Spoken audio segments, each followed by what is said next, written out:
Hello again, everyone. Are you feeling drained sa dami ng trabaho? Minsan hindi na natin napapansin na napapagod ang ating katawan at ang ating isip sa sunod-sunod na gawain. Talagang kinarir na ang matches.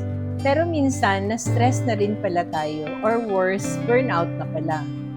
Alam nyo ba na batay sa isang pag-aaral, 70% ng full-time workers sa Pilipinas ang nakakaranas ng burnout.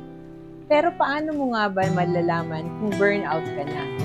Yung feeling na lagi kang pagod o irritable, hirap makatulog o mag-concentrate, at kahit simpleng task, parang wala ka ng interest o gana.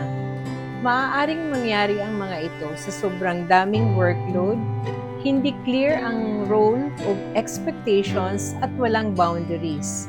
Trabaho pa rin kahit rest day na. Kapag ganito ang iyong experience araw-araw, maaaring mag-resort pa sa unhealthy coping tulad ng overeating, isolation, or substance use. And these negative and unhealthy coping mechanisms might lead to decreased work performance and strained relationships. If you feel these signs, you might need to take time to pause and do self-care, which could help you be well and practice magis and pura personalis. We will tackle these things next week.